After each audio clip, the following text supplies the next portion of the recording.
María Fernanda y Cristian, pues bienvenidos y muchísimas gracias de nuevo. Muchas gracias.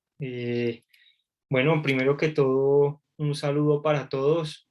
Gracias por la invitación a ustedes, a la Fundación Pro Bono. Y hoy vamos a hablarles con mi compañera María Fernanda de dos temas que son de gran importancia para la población carcelaria en el país. Y se trata de la prisión domiciliaria y la libertad condicional. ¿Sí? Yo en principio les voy a hablar de lo que viene a ser la prisión domiciliaria, pero entonces voy a hacer un barrido desde lo general hasta lo particular. ¿Sí? Entonces, en principio les voy a hablar de los subrogados penales y los mecanismos sustitutivos de la pena privativa de la libertad. ¿Qué son? Entonces, la jurisprudencia ha definido estos subrogados penales como medidas sustitutivas de la pena que se conceden a individuos que han sido condenados a una pena siempre y cuando cumplan unos requisitos establecidos por parte de la ley. ¿Sí? ¿Cuáles son esos mecanismos? Tenemos la suspensión de la ejecución de la pena, la libertad condicional, la reclusión domiciliaria u hospitalaria por enfermedad muy grave y la prisión domiciliaria. ¿Sí? Entonces, ¿qué es la prisión domiciliaria? Ya van entrando al quid del asunto.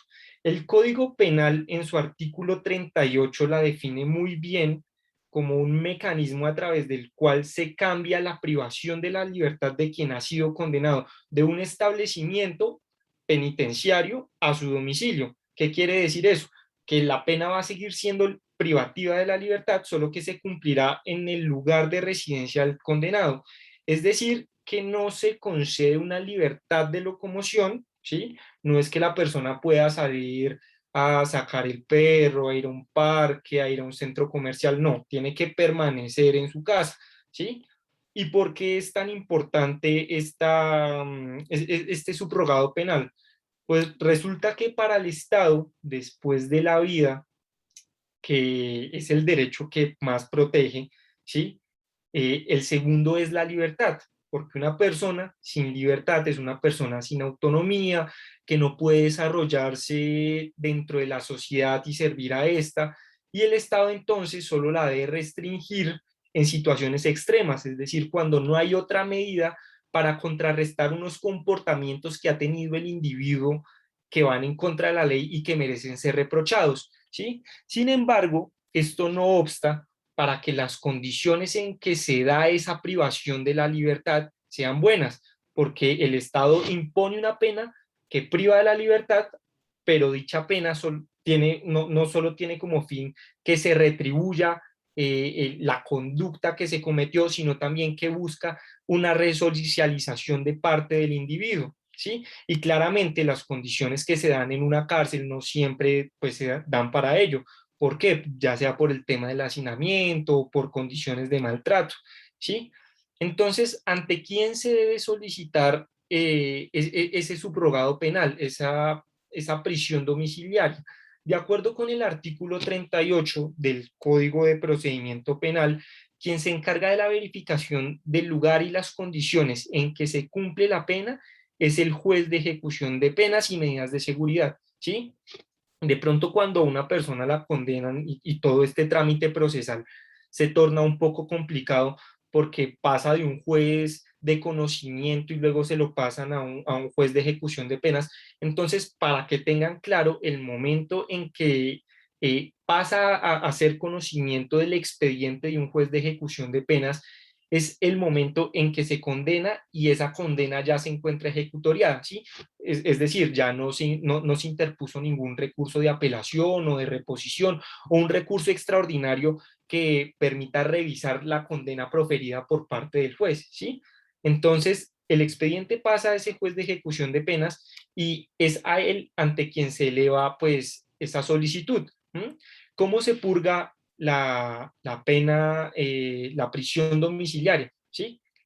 Entonces, como ya mencioné, se debe purgar en la residencia, ¿sí?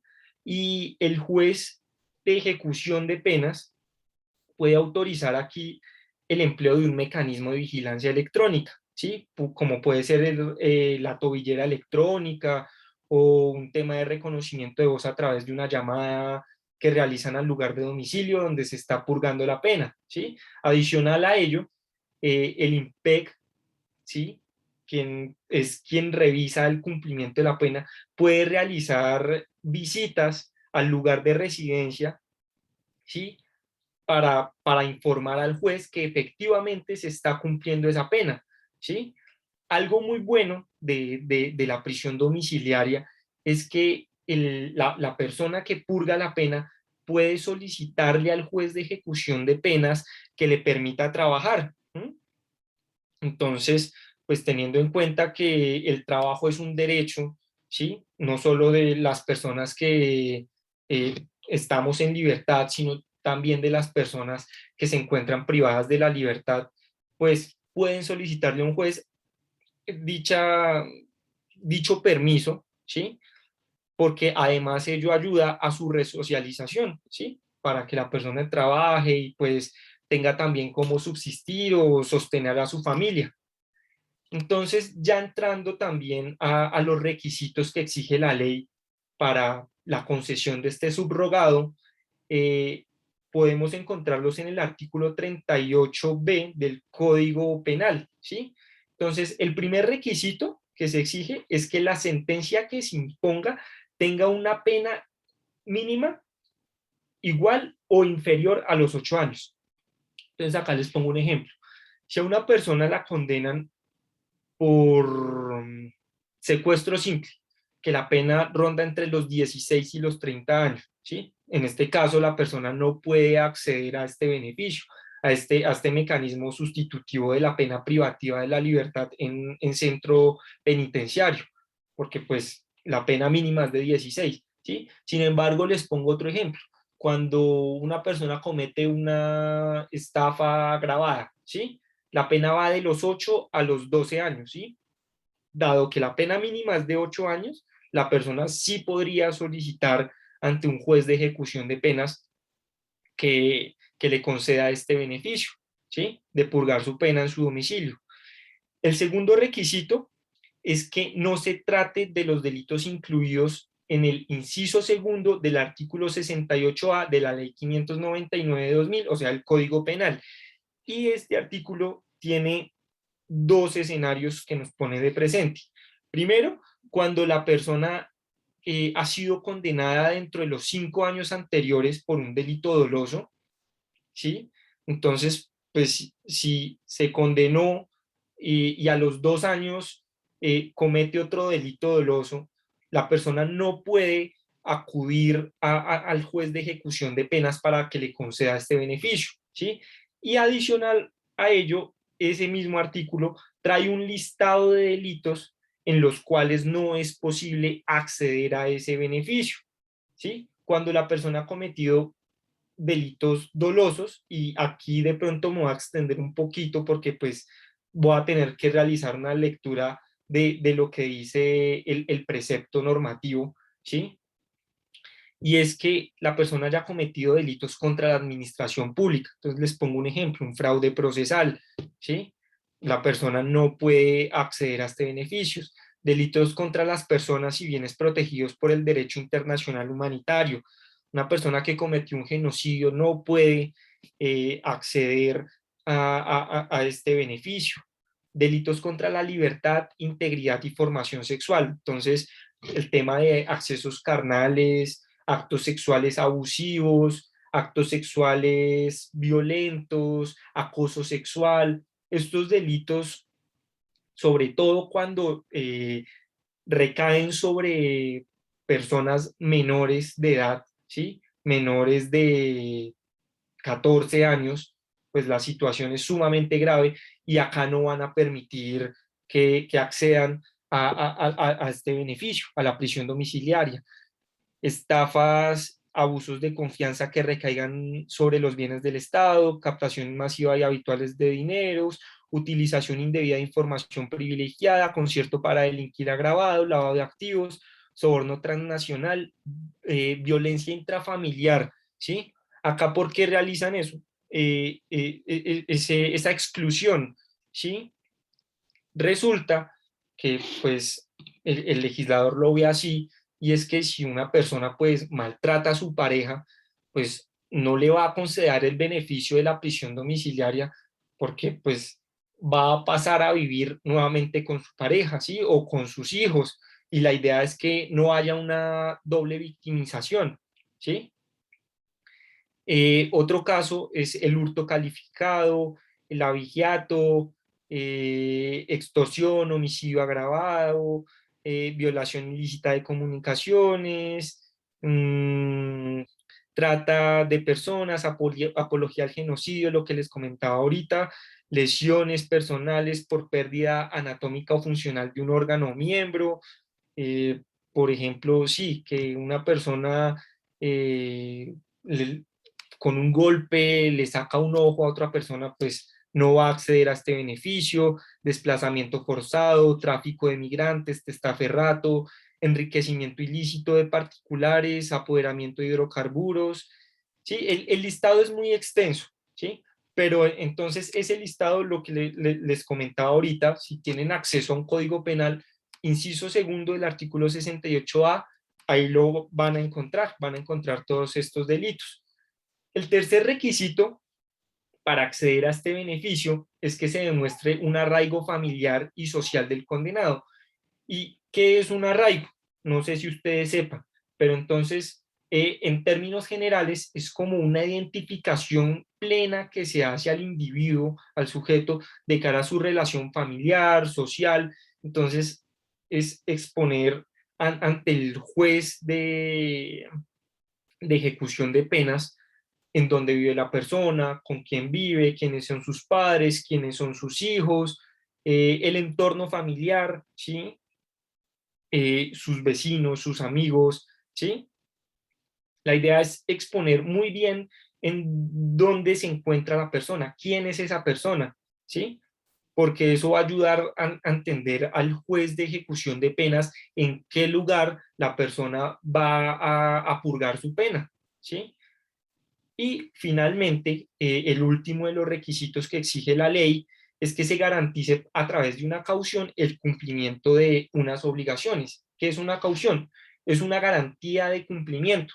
Entonces, primero, que la persona no va a cambiar de residencia, ¿sí? Sin autorización del funcionario. Esto lo realizan a través de un acta, ¿sí? Que llegan con su solicitud donde se comprometen que no van a cambiar pues su lugar de residencia, que van a permanecer ahí, ¿sí? Y que en caso de que llegue a cambiarse, pues le van a solicitar el permiso, y le van a informar al juez de ejecución de penas.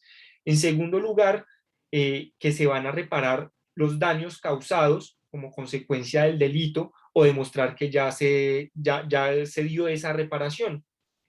Por ejemplo, en el caso de un hurto, si yo hurto un celular, ¿sí? Que cuesta 1 millón de pesos, yo debo a través de una consignación, un título judicial o entregar el efectivo a la persona que fue víctima de ese hurto, devolverle ese dinero y demostrar que ya reparé, ¿sí? O de pronto que ya existió esa reparación porque se profirió una sentencia en el trámite de un incidente de reparación integral iniciado por parte de la víctima y efectivamente eso ya se reparó, ¿sí? Eh, la tercera circunstancia a tener en cuenta y dentro de las situaciones que garantizan el cumplimiento de esas obligaciones es que se va a comparecer personalmente a la autoridad judicial en caso de que lo requiera, ¿sí? Hacer firmar, suscribir ese compromiso. Y el último es permitir la entrada a la residencia, al domicilio donde se está purgando la pena de los servidores públicos encargados de realizar la vigilancia para el cumplimiento de la reclusión, ¿sí? En este caso de los funcionarios del IMPEC que van a ir a la residencia a revisar si efectivamente la persona se encuentra ahí purgando su pena, cumpliendo pues con sus compromisos. Y ya para finalizar, tenemos pues las causales de revocatoria de la prisión domiciliaria que se encuentran contenidas ya no en el Código Penal, sino en el artículo 29F del Código Penitenciario y Carcelario. Y sencillamente se revoca la prisión domiciliaria cuando no se cumplen pues esas obligaciones, ¿sí? Si de pronto la persona empieza a hacer fiestas o de pronto molesta a sus vecinos, la persona de pronto van los funcionarios del IMPEC y no la encuentran en la casa o sencillamente esta no les permite el ingreso, pues sencillamente estos funcionarios del IMPEC pueden ir ante el juez de control de garantía, ante el juez de ejecución de penas y poner en conocimiento la situación y este tomará una decisión eventualmente de revocar eh, la prisión domiciliaria.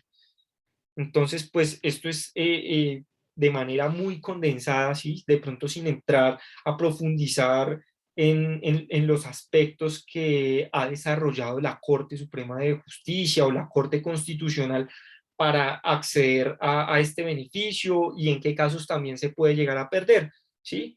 Igualmente, si llegan a tener una duda, pues me pueden comentar y entonces los dejo ahora con mi compañera María Fernanda, que les va a hablar de, del, ¿de qué? De la libertad condicional. Muchísimas gracias y de pronto en un rato tengo un compromiso y tendría que retirarme, pero en caso de que hayan preguntas, pues acá voy a estar presente. Muchas gracias. Gracias, Cris.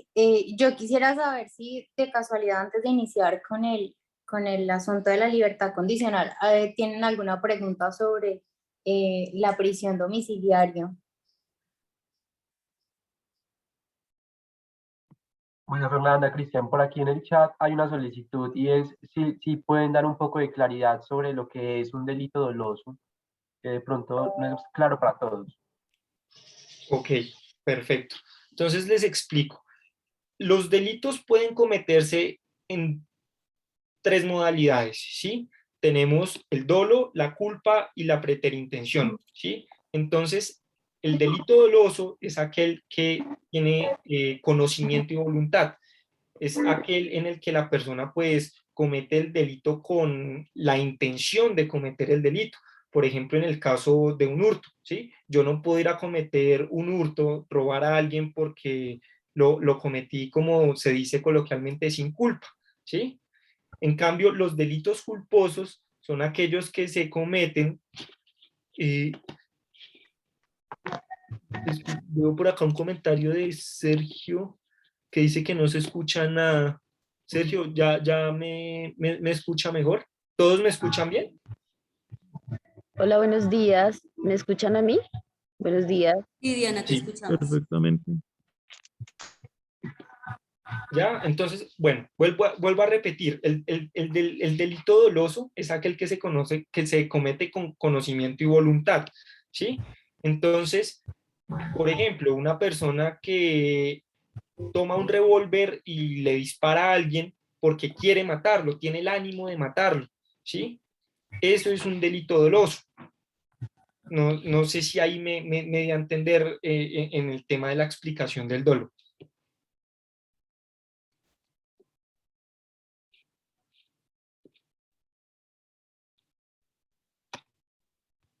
Sí, Cristian, gracias. Están preguntando en el chat si para narcotráfico está este beneficio.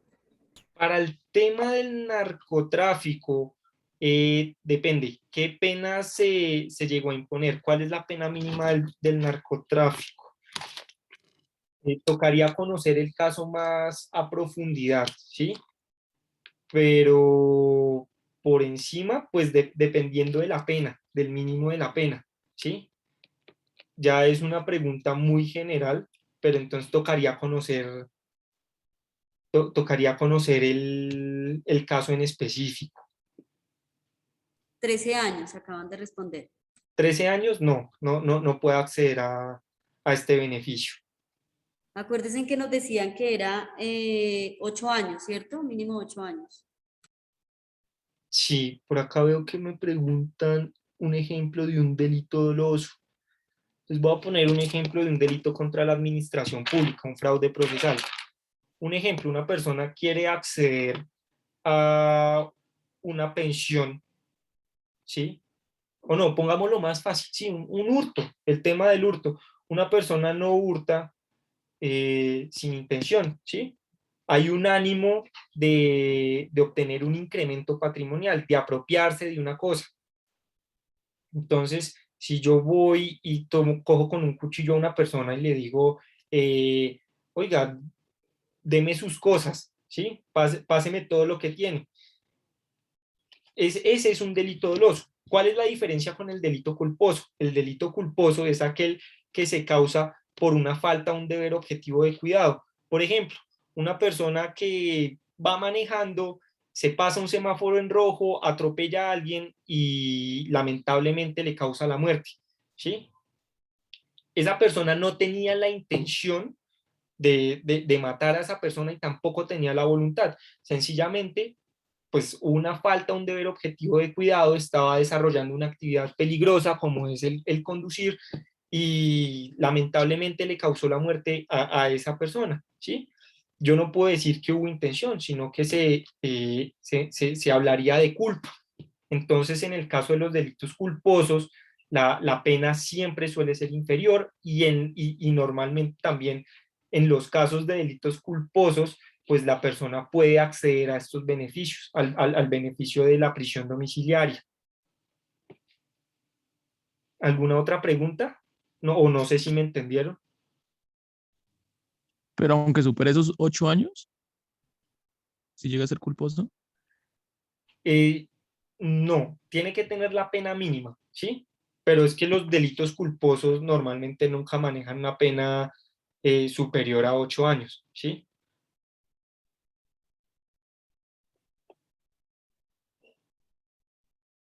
Por acá veo, tengo una domiciliaria y no he podido trabajar. Tocaría también mirar el caso en específico, ¿sí? Cómo se ha realizado la solicitud, si se ha presentado el arraigo, si se cumplen los requisitos objetivos y pues también esos subjetivos para acceder al beneficio. Buenos días. Sí, Yo fui la que escribí que tengo domiciliaria y no he podido trabajar. Yo ya lo he solicitado como 3 veces, sí, pero es que el abogado me dice que tiene que tener, o sea, seguro y eso. Y pues, si es difícil para la gente que normalmente no tiene ningún problema, imagínese para uno no lo van a como a recibir así tan fácil. Entonces, no sé, en ese, o pero o sea, sea, el permiso lo has solicitado, pero ya tienes de pronto un trabajo o es que hasta ahora quieres buscar un yo llevo trabajo. 6 años con domiciliaria y ya lo he Sí, solicitado como 3 veces y no. pero Pues yo sí, no, trabajo aquí sobre o sea, sobre la zona, ¿sí me entiende? O sea, en la misma cuadra. Pero yo iba a cambiar de trabajo y por cuestión de eso sí no pude tocaría mirar la solicitud, de pronto cómo se elevó, ¿sí? Si se cumplen, y también tocaría mirar la decisión, ¿sí? porque es que el abogado me dice que no, porque debe tener uno seguro, que deben pagarle a uno un seguro. Y pues, obviamente a uno, ¿qué le van a pagar? El Si tema de son la trabajos así, informales, digamos, como en la panadería o en un asadero. sí, pero no, ahí tocaría revisar es la decisión por la cual se niega, ¿sí? Ah, bueno, sí, señor. Gracias. Igual, Ahí de pronto meto la cucharada un poquito. Ese caso, por ejemplo, podríamos subirlo con Claudia al mm, sistema de casos de la fundación y ya pues revisando los documentos, la solicitud, las razones por las que no se ha concedido, revisar qué está pasando y mirar si procede presentar una nueva solicitud. ¿Listo? Sí, sí, Astrid, si quieres lo miramos por interno para hacer la revisión, ¿vale?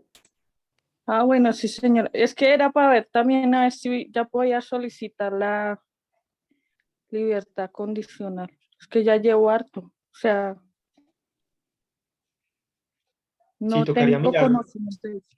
tocaría mirar la pena, y el tiempo que se ha purgado y se podría elevar la solicitud. Ay, ojalá Dios quiera. Vale. Ay, Bueno, no sé muchísimas si alguien gracias. más tenga alguna otra pregunta.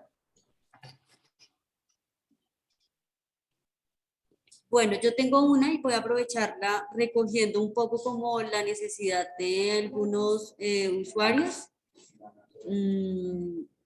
Bueno, para quienes no me conocen, yo soy Claudia Zamudio de Casa Libertad, soy funcionaria de Casa Libertad y estoy a cargo del seguimiento de los apoyos jurídicos aquí en Casa Libertad. Entonces, aquí también están los articuladores que son quienes también nos apoyan un poco como con la remisión de los casos a las fundaciones que nos están apoyando o a las abogadas del distrito. Entonces, una de las preguntas que nos surgía con los usuarios tiene que ver con los permisos para domicilio, para el tema de citas médicas o cuando un compañero está en domiciliaria y requiere ir de urgencias. Esa es como la mayor pregunta que nos surge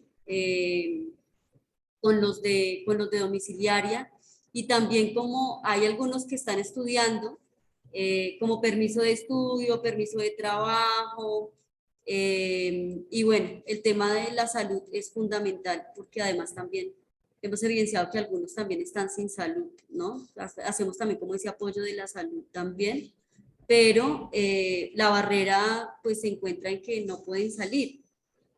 Sí, sí, claro. Pues digamos, el tema de las solicitudes para permisos de acudir a citas médicas, esas solicitudes se pueden presentar ante el juez de ejecución de penas, ¿sí? Y él pues ya las revisará y será quien las autorizará, ¿sí? Y también esto se le puede informar al IMPEC, ¿sí? Se puede remitir un memorial poniendo en conocimiento la situación. En los casos de urgencias, pues evidentemente son situaciones de fuerza mayor que se salen de las manos de las personas y no hay ningún problema, ¿sí? Lo importante es en lo posible poner en conocimiento de la autoridad, o sea, del juez de ejecución de penas la situación, ¿sí? Una vez surtido el impasse, ¿m? Y también en conocimiento del IMPEC, ¿m? Para que no vayan a existir problemas. Y los permisos de trabajo, esto sí también, sí o sí se tienen que solicitar ante el juez de ejecución de penas, poniendo de presente el lugar donde se va a trabajar, si se van a realizar pagos a seguridad social, ¿sí? Y pedirle al IMPEC un concepto donde éste señale si la persona es apta para trabajar, ¿sí? Para que el juez pueda adoptar la decisión que en derecho corresponde. Sería básicamente eso. Vale, Cristian, muchas gracias. Con mucho gusto.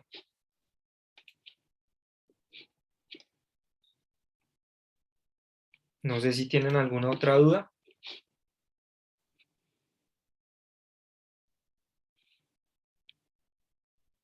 Igual, si llegan a tener dudas, les voy a dejar acá en el chat. Qué pena, buenos días. Sí, buenos días. Ya. Lo que pasa es que yo quisiera saber a qué correo yo puedo enviar, o sea, yo ya terminé de pagar un coactivo, ¿sí? Ya me dio por terminar eso. Yo quisiera saber a qué correo yo puedo enviar un derecho de petición, pues para que llamen por terminar ya mi proceso. Pero, ¿cómo así? Vuélveme a contar. ¿Terminaste de qué? ¿Qué pena? Sí, yo salí de la cárcel con domiciliaria, luego me dieron libertad condicional, pero yo no sabía que yo tenía que pagar un dinero. Eso pasó a coactivo y ahí me tocó ir a pues, a llegar a un acuerdo con ellos y quedamos en un acuerdo de que yo tenía que pagar una cuota. Yo ya terminé de pagar todo eso. Ahora yo quisiera saber a qué para que me dejen terminar, o sea, ya me deben ya el sistema completo. Tengo mucha interferencia, Carolina.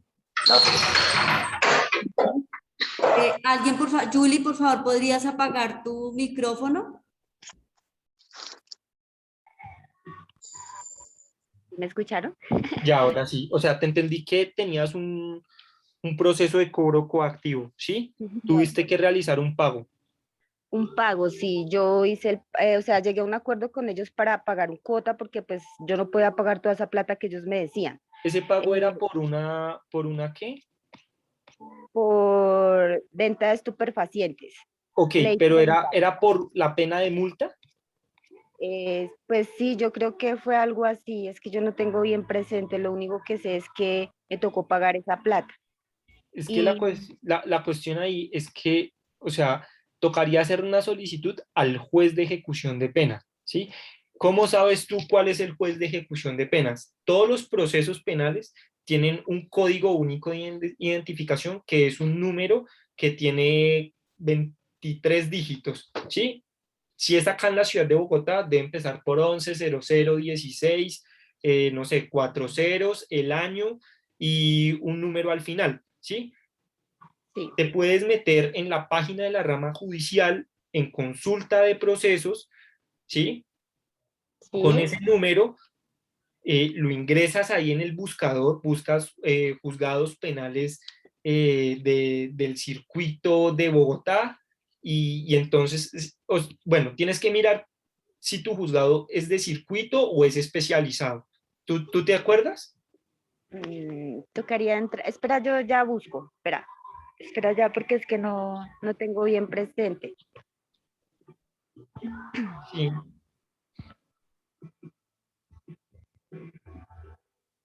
O la otra es que mires dentro de los oficios que tengas de tu expediente, en qué juzgado está en qué juzgado de ejecución de penas está el expediente. Y es ante ese juzgado que remites la petición, ¿sí?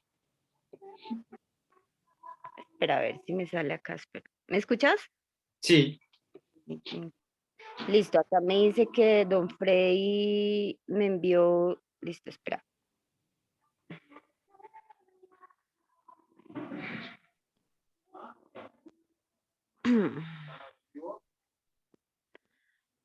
Solamente dice proceso coactivo y tiene un número, dice que es 2017 guión 6067 y dice cartera mini justicia para terminar por pagar total, pero no, espera. sí, no, ese es el proceso de cobro coactivo que inició el Estado por el tema de la pena de multa que te impusieron. Te debieron haber impuesto una pena privativa de libertad y una pena de multa, ¿sí? Sí, acá Entonces, dice resolución, sí, es la resolución. exacto. Entonces, eso lo debes tramitar directamente con el juez de ejecución de penas que se te asignó, ¿sí? Acá en la ciudad de Bogotá, ¿sí? Pues si es que estás acá. Sí, señor, estoy acá en Bogotá. Entonces, tienes que averiguar con qué juez de ejecución de penas te tocó, ¿sí? Sí, Pero entonces, eso lo realizas con el radicado del proceso penal, ¿sí? No con este que me acabas de leer, ¿sí? Porque ese es el radicado del proceso de cobro coactivo, sino del proceso penal en el que te condenaron. sí. Ah, o sea que yo tengo es que enviarle esto porque es que aquí dice es que es rama judicial, Consejo Superior de la Judicatura. Sí, Esto, y además, o sea, si ya pagaste, listo. O le puedes pedir directamente a esa oficina que me acabas de decir sí. que te dé un paz y salvo, ¿sí? Y ese paz y salvo lo pasas al juez de ejecución de penas. Ah, con el paz y salvo es mejor, ¿sí? Sí, sí. Ah, bueno, listo, sí, señor, muchas gracias. Bueno, con muchísimo gusto. Tengo una reunión ahorita, tengo que salirme. De verdad les agradezco mucho a la Fundación Pro Bono, a todos ustedes por escuchar y por sus preguntas. Y muchísimas gracias. Que tengan feliz día. Hasta luego. Que gracias, Dios lo bendiga. Luego, Cristian, muchas gracias. Aló, buenos días. Buenos días. qué pena molestarlos. Es que lo que pasa es de que me uní a la reunión porque estoy interesada, que tengo un hermano que me casa por cárcel, pero él, ¿cómo le explicara? Hace poquito se salió porque tiene muchas necesidades en el sentido de trabajar, no tiene dónde vivir en el sentido de que pues a donde vive le cobran arriendo, no tiene cómo pagarlo. De ahí los trasladaron para Villas, para la salida de Faca. La señora que vivía ahí lo sacó y sobre el hecho les dijo que les daba lo de un mes de arriendo. Mi hermano, pues debido a que le dieron un mes de arriendo, se salió a trabajar. El señor lo contrató para vender traperos y hace 8 días exactamente lo cogió la policía, le hizo un retén. Si el retén, pues mi hermano pasó la cédula y todo, pero pues le incautaron otros delitos por fuga. ¿Sí? Yo Sí. quisiera saber dónde ustedes me pueden colaborar, dónde yo puedo buscar el permiso para que él trabaje, o sea, que para que él pueda trabajar así. Creo que la Fundación Pro Bono está abierta a ayudarles a atender ese tipo de casos. Entonces, creo que por intermedio, no sé cómo funciona el convenio, perdón, entre Casa Libertad y Pro Bono, pero lo cierto es que creo que por medio de Casa Libertad y Pro Bono puedes solicitar la asesoría jurídica respectiva para el caso. Sí, señora. ¿Y dónde me comunico o dónde? Sí, Julie, ¿es Julie la que está hablando? Es que no tengo claridad quién. ¿Cómo es tu nombre? ¿El mío? Sí. Daisy Hernández. Daisy, si tú no eres, digamos que por ahora integrante de Casa Libertad, puedes hacerlo, puedes venir de lunes a viernes de 8 a 5. Nosotros estamos ubicados diagonal a la estación de la 39 con Caracas, es decir, en la 39, ¿sí? Sí, señora. Se llama Casa Libertad y aquí puedes venir, activas el servicio y con mucho gusto nosotros te podemos asesorar y acompañar en el proceso. Efectivamente tenemos el convenio con Fundación Pro Bono. En este momento, los casos que estamos remitiendo, o más bien los dos únicos casos que ahora no remitimos a Casa Libertad, son cuando tiene que ver con paz y salvos y la solicitud de petición de libertad. Porque Astrid, ¿puedes apagar tu micrófono, por favor? Ay, yo iba a hacer una preguntita. Y uno que está con Espérame, domiciliario termino se de dar puede una movilizar. información. Astrid, espérame un momentico, yo termino de dar una información y ya te digo, ¿vale? Entonces, mira, la dirección es Avenida Caracas, número 3641. Creo que Astrid tampoco está en el proceso.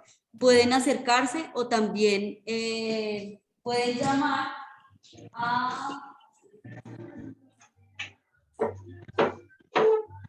al número, yo ya lo voy a poner en el chat también para que se comuniquen y puedan activar la ruta y pues con mucho gusto nosotros les apoyamos en el proceso, ¿vale?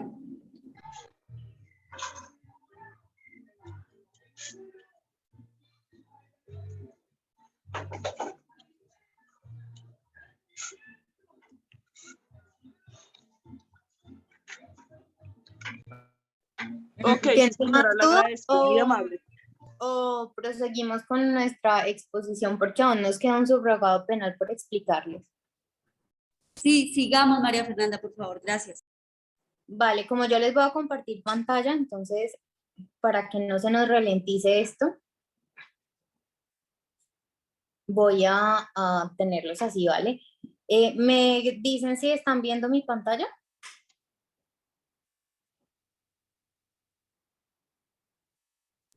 Sí, Sí, señora, la estamos viendo.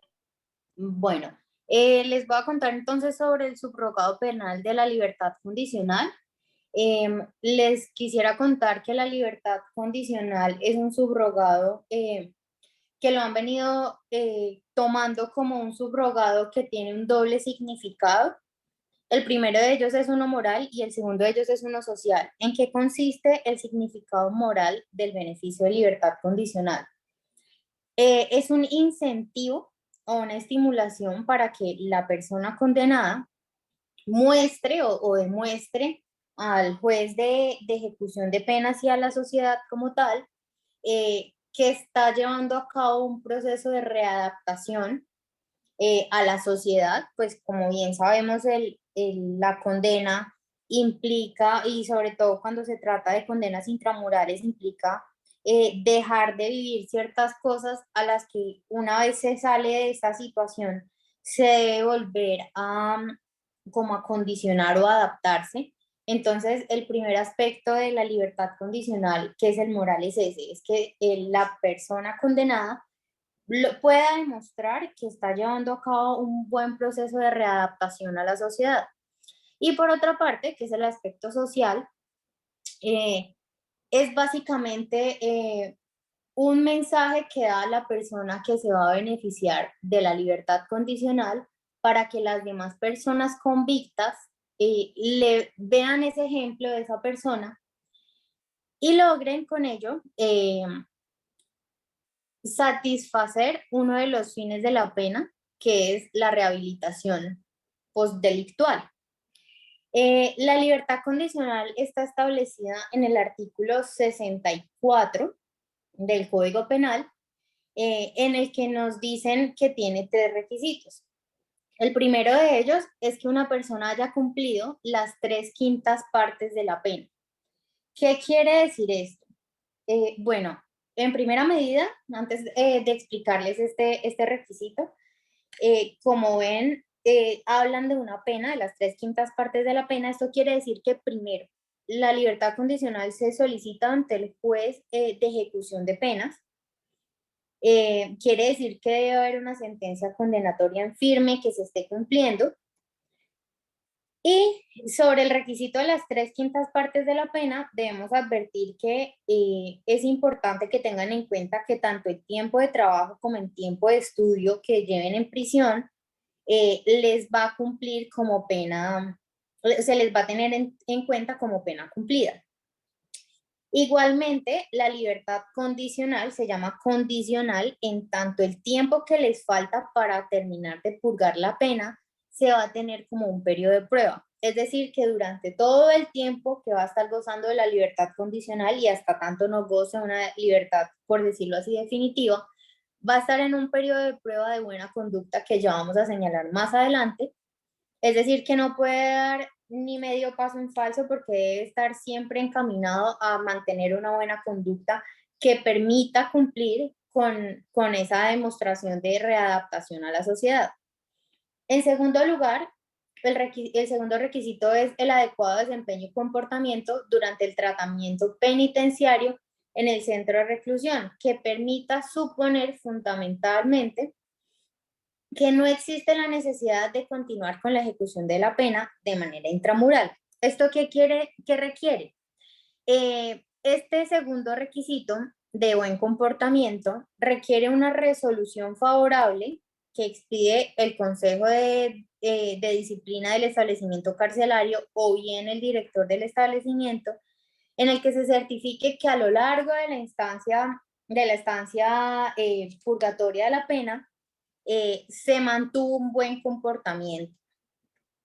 Y en tercera medida, y al igual que el subrogado anterior, se requiere demostrar un arraigo familiar y social. ¿Qué quiere decir esto? Pues les menciono brevemente porque ya mi compañero Cristian lo explicó, y es que el juez de ejecución de penas, cuando va a tomar la decisión sobre una libertad condicional, va a analizar muy seria y profundamente las afiliaciones familiares y sociales que tiene el condenado. Y en segunda medida, se deben acreditar los vínculos familiares y de residencia del recluso. Esto porque como el juez de ejecución de penas va a establecer unos mecanismos de seguimiento para poder determinar que eventualmente se hagan visitas y demás y poder establecer que la persona está en efecto llevando un buen comportamiento. Por otra medida, debo advertirles que la solicitud de libertad condicional tiene un doble análisis. El doble análisis consiste en lo siguiente: se tienen unas causales, bueno, unos requisitos objetivos, que son los que les acabo de explicar, que están contenidos en el artículo 64 del Código Penal, y hay un requisito subjetivo. Ese requisito subjetivo, si bien no está plasmado específicamente en la ley, no está, digámoslo, taxativamente con qué se debe cumplir para satisfacer ese requisito subjetivo.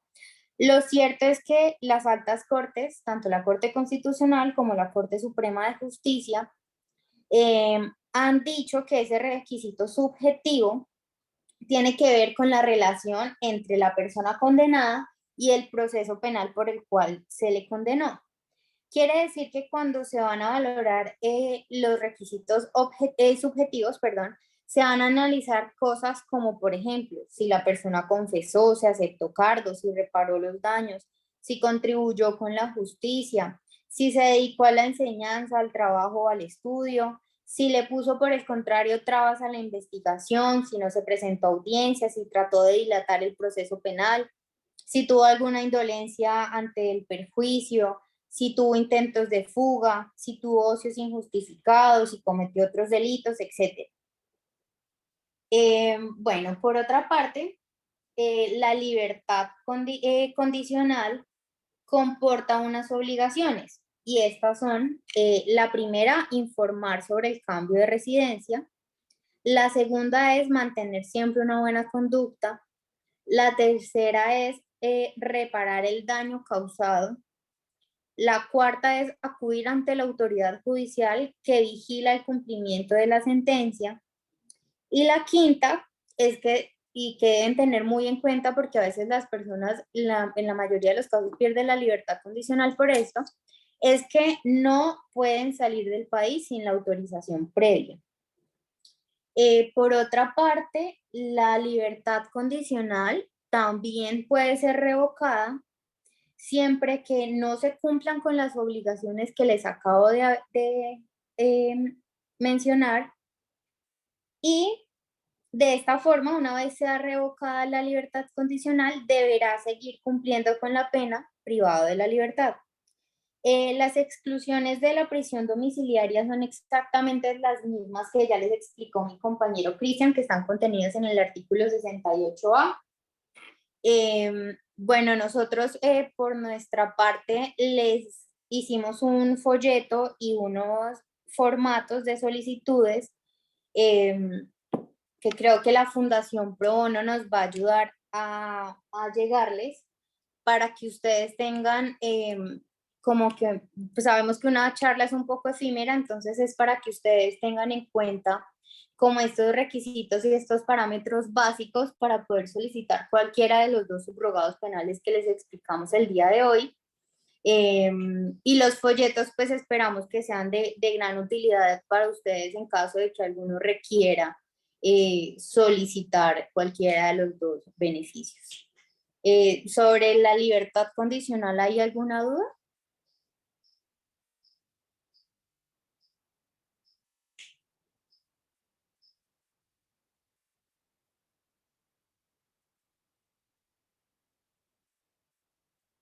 Oh, profe. ¿Me escuchan? Sí, señora. Sí, señora. Hola, buenos días. Una pregunta. Mi delito es hurto agravado y calificado en concurso de lesiones. Llevo 2 años en condicional. Duré 6 años privada de la libertad en centro carcelario y tengo uno de redención. Ya me faltarían 2 años para terminar mi pena porque fue 11 años. Sí. Quisiera preguntar, pues uno a veces hace cursos, hace algo, ¿el juez podría mirar eso como para rebajar algo de pena? Sí, señora. Como te dije, trabajo y estudio se hace un cómputo. Si no estoy mal, por 3 días de trabajo se redime un día de pena, y se les tiene en cuenta, por ejemplo, digamos, la jornada de 8 horas normal. en todo caso, eso debe solicitarse específicamente y debe haber, ustedes les emiten unos certificados, por ejemplo, digamos, nosotros llevamos más certificados de trabajo, entonces la solicitud debe estar plenamente soportada con que se cumplió tal estudio, con tantas horas, sobre tal tema, en tal lugar, y así sucesivamente, pero sí, trabajo y estudios son tenidos en cuenta por decirlo así, disminuir la pena. Bueno, y digamos, yo terminé mi bachiller, he hecho cursos en el SENA, incluso hago cursos de emprendimiento en Casa Libertad. O sea que podría pedir como certificado o cómo se lo puedo enviar a la jueza. ¿Eso lo has hecho purgando la pena? Sí, sí, o sea, aquí afuera. Lo he hecho acá afuera, llevo 2 años en libertad condicional. Me faltan 2 años más de condicional. Igualmente también con Casa Libertad y la Corporación Pro Bono, estamos Sí. haciendo ya un desacato, porque incluso mi pena, o sea, yo llevo 9 años 8 años en este proceso y todavía tengo una orden de captura vigente, la cual se instaló una tutela, la cual gané hace aproximadamente mes y medio, tenían 48 horas.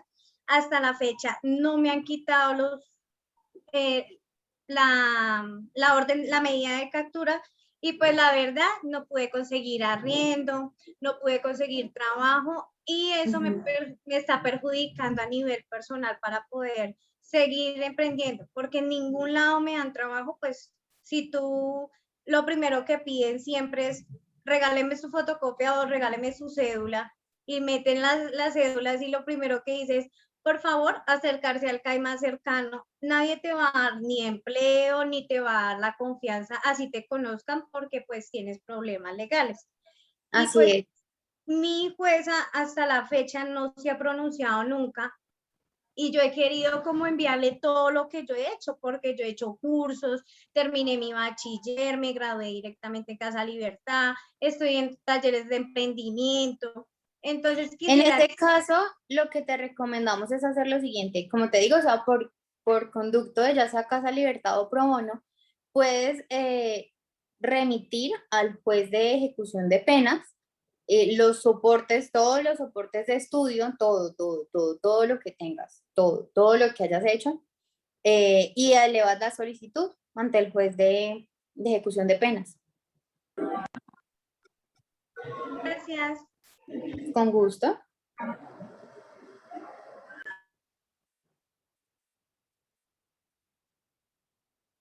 ¿Hay más preguntas?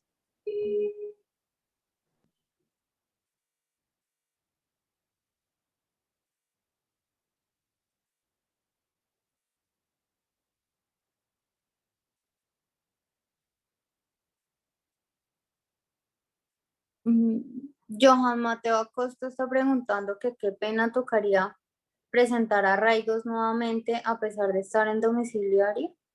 Sí, Johan, la idea es que se demuestre que aun cuando vas a gozar de la libertad condicional, vas a permanecer en un mismo círculo o núcleo social y familiar, porque yo en domiciliaria puedo estar recluida en mi casa y resulta que si me dan la condicional me voy a Barranquilla y hago y deshago con lo que sea. Entonces la idea es dar garantía de que aun cuando a mí me está dando el Estado la confianza, de acuerdo con el cumplimiento de esos requisitos, para estar en una libertad condicionada, yo voy a seguir cumpliendo y voy a seguir manteniéndome en este espacio de arraigo social y familiar que se demuestra. Creo que Carito Martín tiene la mano alzada. Aló, muy buenos días. Mi nombre es José Ángel Moque. Yo quisiera preguntar, yo estoy acá en Casa Libertad, quisiera preguntar, yo ya cumplí 1 año de vencimiento de términos, entonces salí por vencimiento de términos hace 4 meses, entonces yo quisiera preguntar a ver qué pasa, qué sigue continuando con mi O proceso. sea, vencimiento de términos, es decir, no estás condenado. No, señora, nunca he sido condenado. Bueno, lo que pasa es que estos subrogados penales operan precisamente ante el juez de control, el juez de ejecución de penas, perdón, porque ya hay una condena previa. Es decir, como les dije, el primer requisito de la libertad condicional es que se cumplan las 3/5 partes de la pena y la pena solo se impone cuando hay una sentencia condenatoria. En ese caso sería ver pues en qué estado está tu proceso. Creo que debes elevar la solicitud para ver qué puede seguir con el proceso. Muchas gracias. Es que estamos conectados desde Casa Libertad. Muchas gracias. No, con gusto. Muchas gracias. No, con mucho gusto.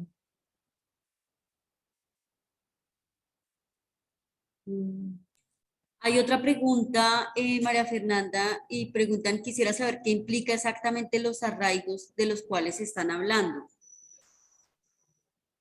¿Qué implica en qué sentido? Digamos que el arraigo que uno representa es, el arraigo es demostrar que yo, María Fernanda Chica, tengo mi papá Pepito Pérez, mi mamá Juanita Álvarez, que yo vivo en tal parte, que mi familia vive en tal parte, que no soy una persona que una vez a mí me den un beneficio de libertad condicional, no tengo, como decirlo así, un domicilio o una residencia prevista en la en la que me puedan encontrar a cualquier momento que la autoridad decida hacerle control al beneficio del que me estoy haciendo beneficiaria. Eso quiere decir que no soy una persona que sale el beneficio de libertad condicional y no tiene para dónde coger y no tiene a quién acudir y no tienen con quién más buscarme en caso de que yo no pueda ser ubicada. Es decir, el arraigo es la forma de certificarle al Estado que va a seguir en contacto conmigo, que en caso de que a mí me requieran para cualquier cosa, ya sea para hacerme vigilancia y control del beneficio, ya sea de libertad condicional, o cualquier otro de los beneficios, me van a poder encontrar en ese lugar o con estas personas. No sé si con eso respondí la pregunta de Karen.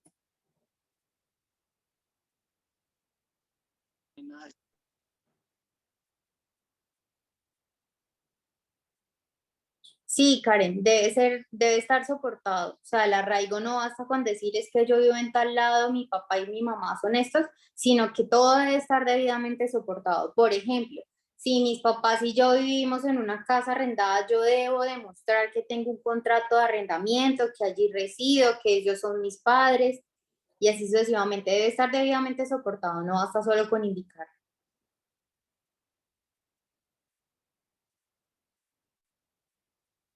Con gusto.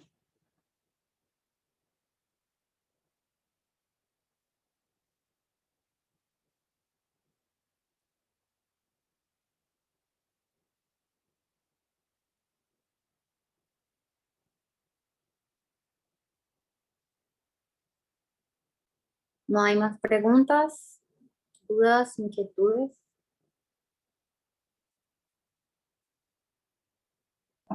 Oye, una pregunta. Señora.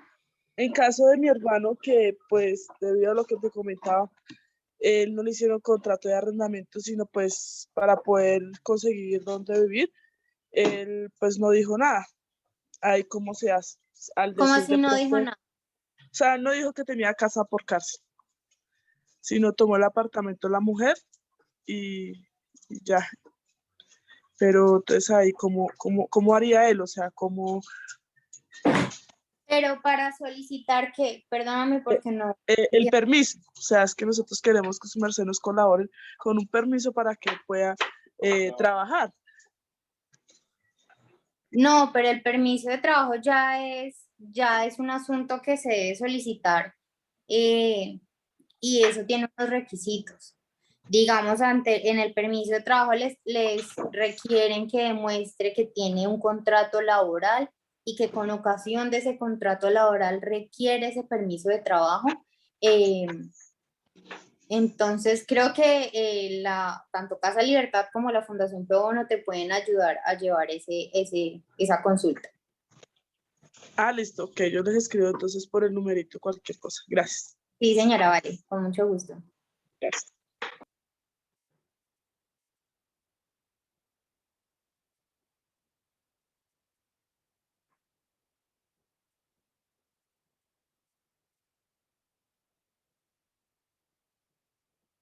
Creo que no hay más dudas.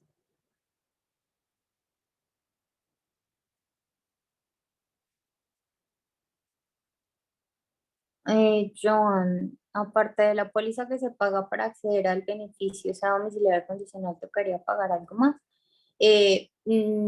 Pues como te dije, uno de los requisitos es, o de las obligaciones es haber reparado los daños causados. Entonces, si no se ha hecho la reparación de los daños causados, deberán pues pagarse, pero eso es lo único que debería como sufragar la persona que quiera hacerse beneficiaria de estas solicitudes.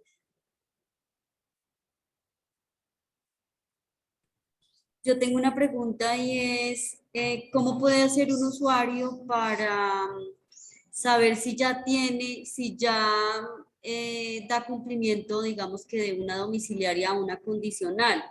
Porque, por ejemplo, particularmente tengo un caso de un señor ya de avanzada edad que tiene unas dificultades de salud muy, muy fuertes.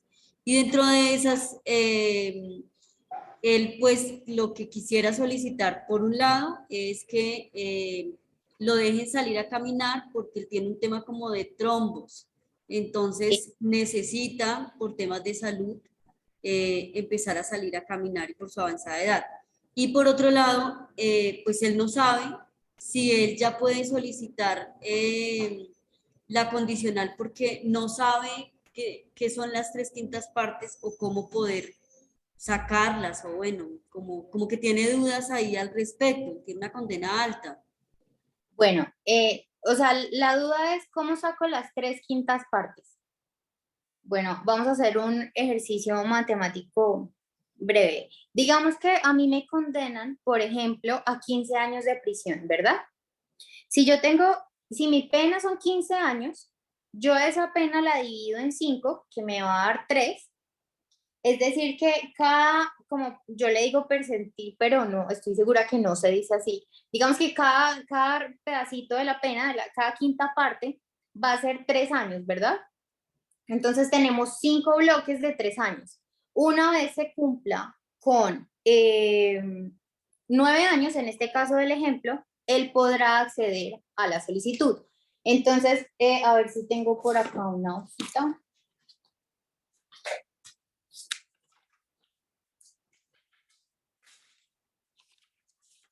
Entonces estamos diciendo, se tienen 15 años, ¿verdad? Esos 15 los divido en 5 porque nos están sacando las quintas partes y eso me da 3. De esta forma. 15 lo divido en 5 y me da 3. Entonces ahora voy a tener 5 bloques de 3 años.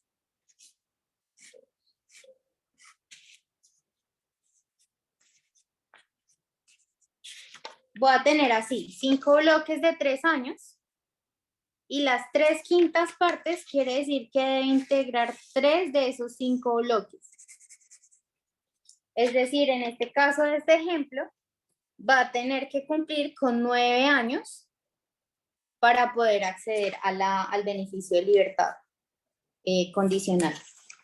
Así es el ejercicio matemático.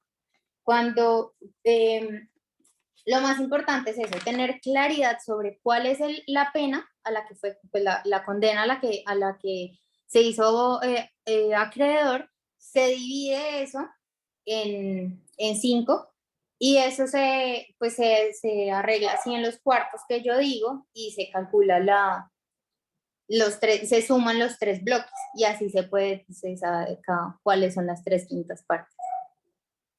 Ok, de acuerdo, listo. Entonces ya me quedó claro esto. Y lo otro es, si él quisiera hacer la solicitud y él está en domiciliaria y no puede salir, ¿cómo podría hacer la solicitud entendiendo que no, pues que no puede directamente? ¿Cómo puedo hacer la solicitud de Libertad condicional, que la cumpliera, por ejemplo. Y está Pues en domiciliaria. O sea, esta solicitud se hace por intermedio de apoderado, ¿no? sí o sí tiene que tener un apoderado. Sí, señora. Sí, señora. Entonces, ahí lo importante es contactarse con el profesional en derecho, y de todas formas, pues ahorita con la justicia virtual todo es mucho más fácil, y creo que en el caso que me estás diciendo es bien importante que además, como yo les dije, la libertad condicional tiene requisitos tanto objetivos como subjetivos. Y en los subjetivos se mira la relación del procesado con el proceso, pero también se podría demostrar la necesidad de esa libertad condicional de conformidad con la condición de salud del condenado. Vale, gracias. Aquí hay otra pregunta y dicen, aparte de la póliza que se paga para acceder al beneficio, sea domiciliaria o condicional, ¿tocaría pagar algo más? Y, Sí, ¿dónde podría saber el valor, perdóname, dónde podría saber el valor de lo que debo pagar y el plazo o las formas de pago para que no se me revoque el beneficio? Gracias. Bueno, a la primera creo que ya le he dado respuesta, y era que no tiene que pagar nada más distinto al valor de los perjuicios por los cuales fue condenado en la sentencia condenatoria. Entonces, ¿cómo puede saber el valor que debe pagar y el plazo o las formas de pago? Bueno, se supone que en su sentencia condenatoria, así como lo condenan a tantos meses de prisión, a tantos meses de inhabilidad para ejercer cargos públicos, también lo pueden llegar a condenar a, no sé, pago de 4 salarios mínimos legales mensuales vigentes. Entonces, si en el marco de esa sentencia condenatoria fue condenado al pago de perjuicios, debe pagar esos perjuicios. En caso de que sobre las plazo y las formas de pago, eso debe hacerse como una conciliación más o menos, teniendo en cuenta siempre que cuando se trata de dineros públicos, esos no son conciliables. Es decir, si yo estafo a Colpensiones y me hago beneficiario de una mesada pensional, por ejemplo, y digo, me lograron consignar la primera mesada pensional por 700.000 pesos, por ejemplo, yo no puedo decirle a Colpensiones, no puedo negociar por Colpensiones porque Colpensiones es una empresa industrial y comercial del Estado, entonces yo no puedo entrar a negociar con Colpensiones sobre ese dinero del cual me beneficié y sobre el cual me condenaron. Lo que sí, cuando sí puedo negociar es cuando se trata de dineros privados. Es decir, si yo, por ejemplo, un ejemplo, le hurté el celular a Pepita Pérez. Ese celular costaba 600.000 pesos. No tengo 600.000 pesos. Entonces hago una negociación. Por ejemplo, le digo, Pepita, puedo pagar 300.000 y le puedo pagar 100.000 mensual. Pepita va a decir, listo, yo puedo acceder al pago de 300.000 pesos en 3 cuotas, y yo notifico al respectivo juzgado de ejecución de penas sobre la forma o el acuerdo de pago al que llegué con la víctima del ilícito. Pero siempre se debe tener en cuenta eso. Lo más importante en asuntos de reparación es que cuando se trata de dineros públicos, esas sumas no son negociables. Lo que sí se puede negociar de pronto son las formas de pago, más no las sumas. Ahí me surge una pregunta y es si alguien demuestra, digamos, que no tiene solvencia económica, también se podría, es decir, si la persona no tiene los modos de pagar, sí o sí tiene que pagar. Bueno, la verdad nunca me ha tocado un caso así, siempre lo hemos pensado porque sí creemos que es un vacío tanto legal como jurisprudencial que no se le ha dado como mucho manejo, y es que pues la ley supone que el que cometió algún ilícito del que se benefició tiene con qué repararlo porque reportó un beneficio. Sin embargo, pues hay muchos factores que impiden que uno pueda resarcir ese daño causado.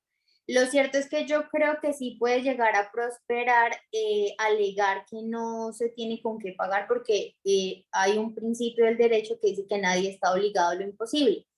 Entonces, bajo esa idea, sí consideraría que se pueda alegar el asunto de la solvencia económica. De todas formas, también es importante tener en cuenta que en estos asuntos de reparación, en muchos casos se accede, por ejemplo, a ayudas familiares. Entonces hemos tenido procesos en donde nos dicen, bueno, el condenado no tiene con qué pagar, pero el hermano puede ayudarlo con cierta cantidad.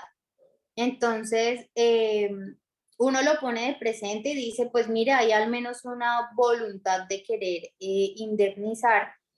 O también creo que se podrían hacer como acuerdos de pago, pero de otra forma. Es decir, no tengo con qué pagarle 300.000 pesos, pero si usted quiere, yo puedo pagarle con trabajo o lo puedo ayudar a hacer, no sé, con lo que me indique.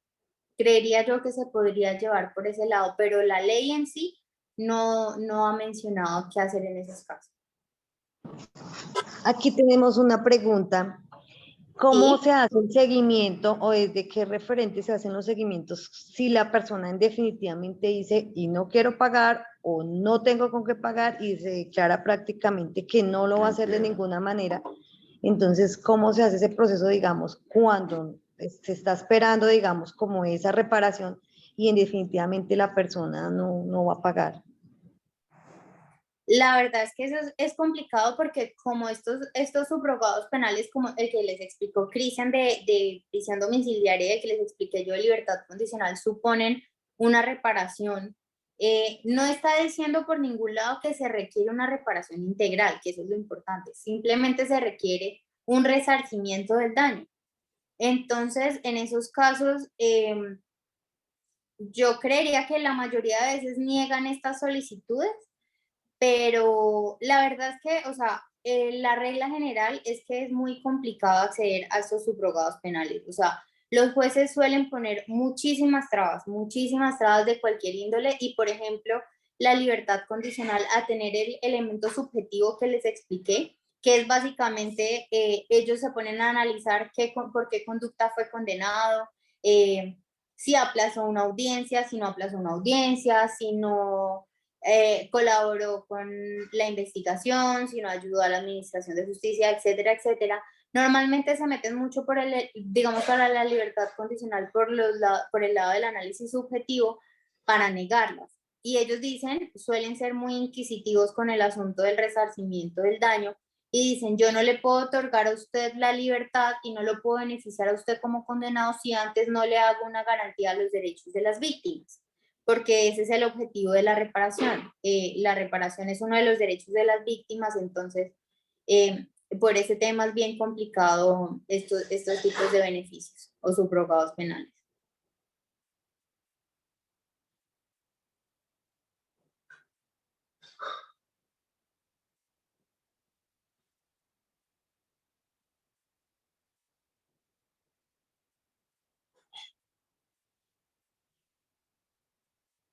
¿Habría otra duda?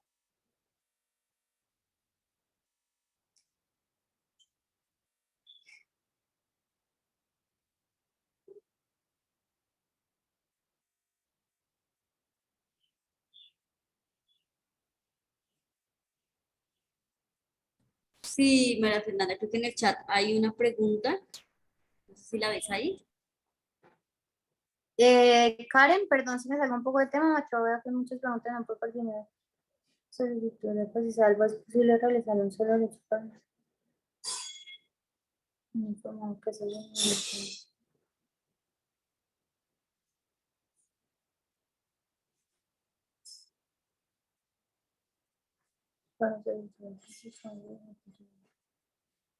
Karen, la verdad es que es mejor hacer esas dos solicitudes aparte, porque se tratan de asuntos que de fondo son muy distintos. Una cosa es el paz y salvo y otra cosa es el ocultamiento de los antecedentes penales.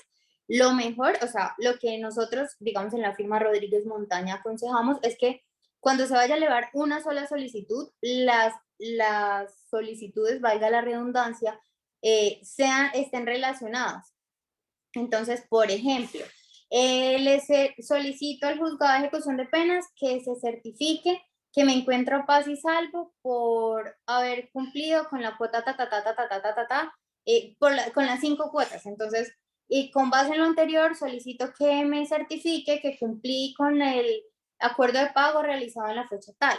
y en otra solicitud distinta y aparte se solicite el ocultamiento de antecedentes. Porque lo cierto es que el ocultamiento de antecedentes tiene como unos parámetros establecidos muy precisos, muy claros, y la solicitud de paz y salvo es un tema como demasiado sencillo y demasiado liviano y que no requiere mayor fundamentación alguna. Es decir, yo simplemente solicito, certifíqueme que me encuentro a paz y salvo porque cumplí con el pago al que fui condenado o al acuerdo de pago al que llegué de acuerdo con mi condena, mientras que el ocultamiento de antecedentes sí se requiere cierta fundamentación y cierto cumplimiento de ciertos requisitos.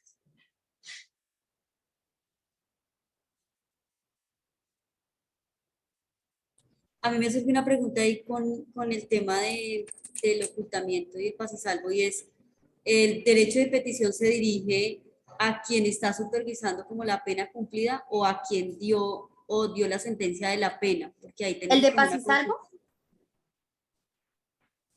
Bueno, la solicitud de paz, sí, la solicitud de paz y salvo se hace, pues este asunto lo lleva el Consejo Superior de la Judicatura, por lo tanto lo lleva el juzgado de ejecución de penas.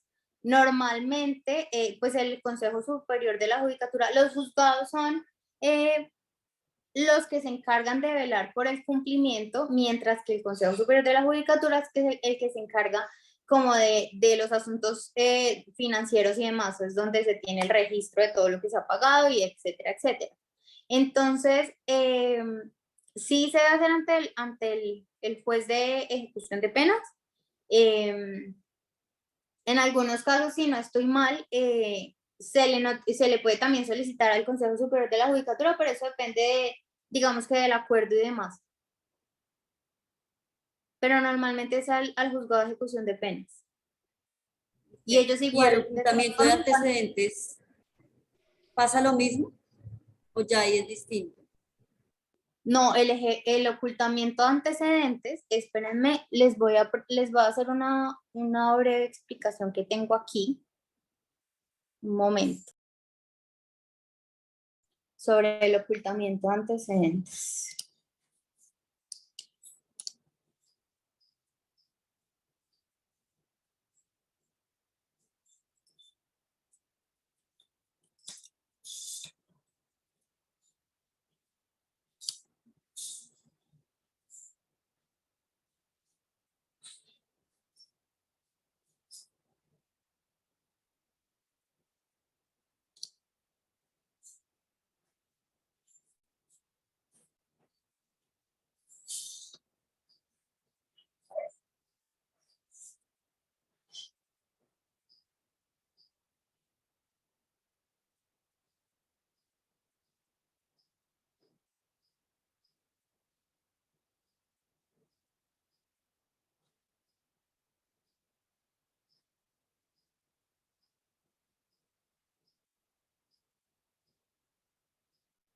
Bueno, les cuento así brevemente sobre el ocultamiento de antecedentes. El ocultamiento de antecedentes se hace ante el Ministerio de Justicia. Ese ocultamiento de antecedentes debe estar acompañado de una sentencia en firme, como estos subrogados penales, debe haber sentencia en firme, se debe solicitar expresamente o se debe elevar expresamente la solicitud de cancelación de antecedentes penales y previamente debe estar acompañada más bien de un informe por parte del juez o el tribunal que sentenció a esa persona.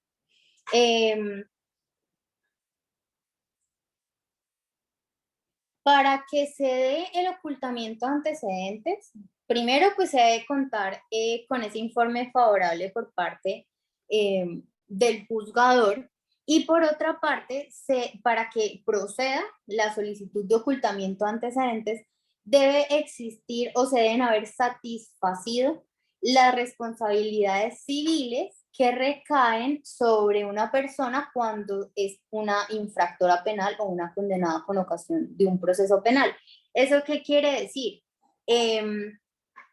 No sé si lo tienen presente, pero cuando se causa un perjuicio en un proceso penal, hay lugar a un incidente de reparación integral que promueve la víctima posterior a la emisión de la sentencia condenatoria.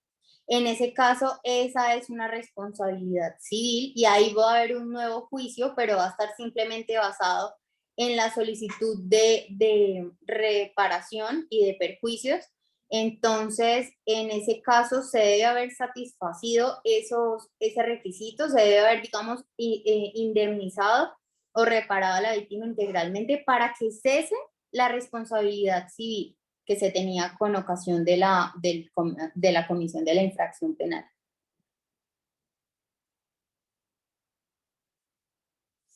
Vale, gracias.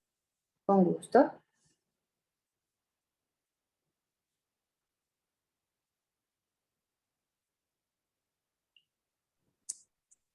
Aquí hay otra pregunta y es como, ¿y la solicitud de paz y salvo se envía al ministerio también?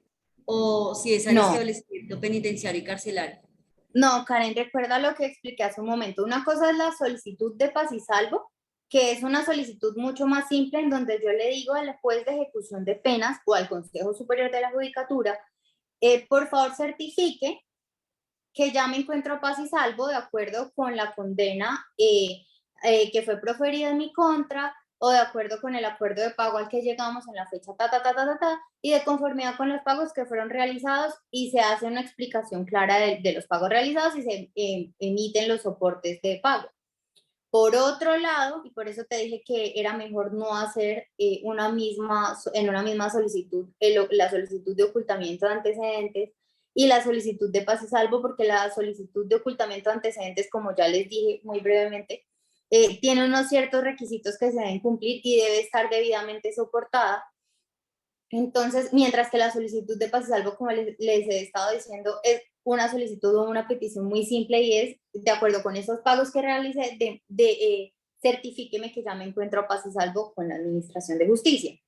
Entonces, el paz y salvo, vuelvo y repito, se presenta ante el juez de ejecución de penas o ante el Consejo Superior de la Judicatura, que ahora mismo tiene unas oficinas como de cobro coactivo y demás habilitadas, mientras que la solicitud de ocultamiento se debe solicitar al Ministerio de Justicia. Ahí digamos que con el ocultamiento de antecedentes se puede poner como también el tema de la actualización de datos, porque vemos también que algunos como que le solicitan, ¿no? Como que, bueno, ocúltemelo, pero también actualícenme, ¿no? Claro, sí, porque todo eso se rige bajo el principio de la habeas data. Entonces puede ser también actualización de datos. Listo. Bueno, pues María Fernanda, muchas gracias por la aclaración de todas estas dudas e inquietudes. No sé si alguien más tenga preguntas. Bueno, pues le doy la palabra entonces ahí a Sebastián. Listo, no, pues María Fernanda, muchísimas gracias a ti y a Cristian por haber participado pues de esta capacitación. Creo que es muy valiosa para los beneficiarios de Casa Libertad, a Casa Libertad también pues por la organización del espacio. Muchas gracias. Y pues invitarlos a todas las personas que se conectaron a este encuentro para que se vinculen al que vamos a tener el próximo 13 de octubre, esto es más o menos en 15 días, sobre algunos otros temas muy importantes para ustedes, como la vigilancia electrónica, la suspensión condicional de la pena y la reclusión domiciliaria u hospitalaria. Entonces, pues vamos a estar hablando también como de los requisitos, de la procedencia, de cómo solicitarlos, ante quién, que pues creemos son temas que van a ser de mucha utilidad para ustedes y para que puedan replicar también esta información con conocidos y otras personas y así garantizar pues como que puedan acceder a estos beneficios y subrogados penales. Nada, muchísimas gracias por estar en este espacio y pues esperamos verlos en esa próxima sesión. Y María Fernanda, de nuevo, mil gracias. No, gracias a ustedes. No, muchas gracias. Les estaré enviando también a través de Claudia y Daniela los formatos que prepararon María Fernanda y Cristian y el folleto también donde estará información muy resumida de esta capacitación. Listo, vale. Sí, también recordarles que el 29 de octubre vamos a tener una brigada jurídica donde van a estar abogados aquí directamente en Casa Libertad. Entonces, para que ustedes también se agenden y puedan venir. De todas maneras, gracias María Fernanda por los folletos y por también el material que nos puedan dar. Para nosotros es supremamente importante. No, mucho gusto. Y bueno, Sebastián, muchísimas gracias también por el espacio y la apertura. A quienes han participado frecuentemente también, muchas gracias por ese liderazgo también, pues que han tenido, y nos vemos el 13, entonces, con todo el tema del procedimiento de los subrogados, que también es muy importante conocer pues cómo hacerlo ya, en sí la solicitud, y la brigada que será el 29 de octubre.